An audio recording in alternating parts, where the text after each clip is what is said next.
Oui, merci Monsieur le Président. Pardonnez-moi mon arrivée tardive, mais j'avais dû m'éclipser.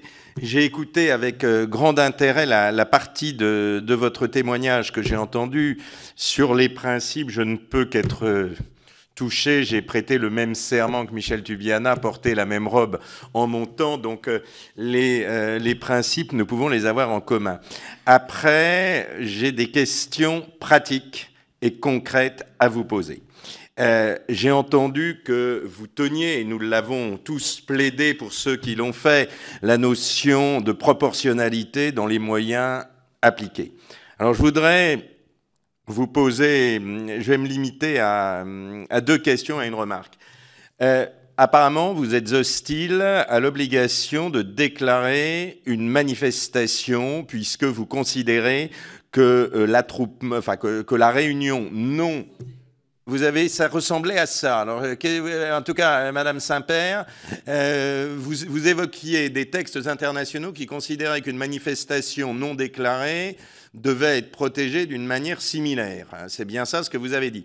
Donc moi, je vous pose une question précise. Si une manifestation n'est pas déclarée, comment l'organisateur des forces de l'ordre peut anticiper le parcours éventuel de la manifestation et mettre les moyens qui permettent d'éviter éventuellement que cela ne dégénère. C'est un vrai problème, sauf à avoir d'autres problèmes qui seront soulevés aussi par Amnesty International, qui est de faire du renseignement extrêmement poussé et qui, là, vont porter atteinte à d'autres libertés individuelles.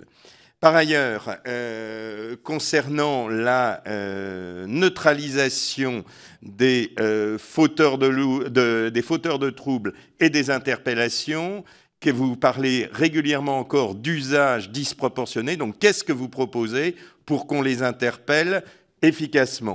Dernier point, vous nous parlez de lorsqu'il y a évidemment troubles et désordres. Dernier point, vous nous avez parlé de plaquage ventral. Vous nous avez dit que les plaquages ventrales avaient causé, je ne sais plus si vous avez donné des chiffres extrêmement importants. Est-ce qu'il n'y aurait pas par hasard confusion entre le plaquage ventral d'une part et la technique de l'étouffement, puisqu'on a deux méthodes distinctes. On a le fait de mettre les personnes à terre et le fait d'appliquer des pressions, notamment sur le cou, qui peuvent effectivement avoir des conséquences extrêmement graves. Donc, est-ce qu'il n'y aurait pas une confusion entre les deux? Merci.